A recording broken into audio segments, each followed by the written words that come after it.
ನಮಸ್ಕಾರ ಎಲ್ರಿಗೂ. So I am back to business. ಅಂದರೆ ರೀಲ್ಸ್ ಮಾಡೋದು ಅಥವಾ ಕಂಟೆಂಟ್ ಕ್ರಿಯೇಟ್ ಮಾಡೋದಲ್ಲ.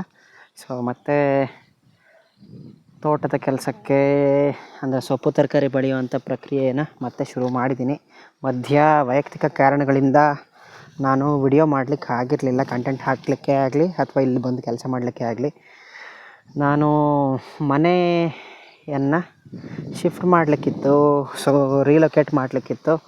ಸೊ ಇವತ್ತು ನಿಮ್ಮ ಹತ್ರ ಹಂಚ್ಕೊಳ್ಬೇಕಾಗಿರ್ತಂಥ ವಿಷಯ ಏನು ಅಂದರೆ ಕೃಷಿಗೆ ಸಂಬಂಧಪಟ್ಟಿದ್ದಲ್ಲ, ಬಟ್ ನಮ್ಮ ನೇಚರ್ಗೆ ಸಂಬಂಧಪಟ್ಟಂಥ, ಪ್ರಕೃತಿಗೆ ಸಂಬಂಧಪಟ್ಟಂಥ ವಿಷಯ ಏನು ಅಂದರೆ, ನಾವು ಸಾಮಾನ್ಯವಾಗಿ ಎಷ್ಟು ವಸ್ತುಗಳನ್ನು ಖರೀದಿ ಮಾಡ್ತೀವಿ ಅಂತಂದರೆ ನಮ್ಮ ಅವಶ್ಯಕತೆಗಿಂತ ಜಾಸ್ತಿ ವಸ್ತುಗಳನ್ನು ಖರೀದಿ ಮಾಡ್ತೀವಿ, ಬೇಕಾಗಿಲ್ಲದಿರೋ ವಸ್ತುಗಳನ್ನು.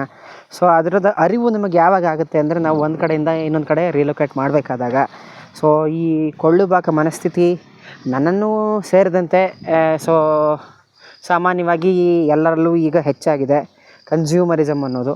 ಸೊ ಇದಕ್ಕೆ ನಾವು ಸ್ವಲ್ಪ ಕಡಿವಾಣ ಹಾಕಿ ಸೊ ಪ್ರಕೃತಿನ ಉಳಿಸ್ಬೇಕು ಅನ್ನೋದು ನಮ್ಮೆಲ್ಲರ ಕರ್ತವ್ಯ ಆಗಿದೆ. ಸೊ ನಾನು ಕೂಡ ಅದನ್ನು ಪಾಲನೆ ಮಾಡುವಂತಹ ಒಂದು ಪ್ರಯತ್ನನ ಮಾಡ್ತೀನಿ. ನೀವು ಕೂಡ ಮಾಡಿ ಅಂತ ಹೇಳ್ತಾ ಧನ್ಯವಾದಗಳು. ನಮಸ್ಕಾರ.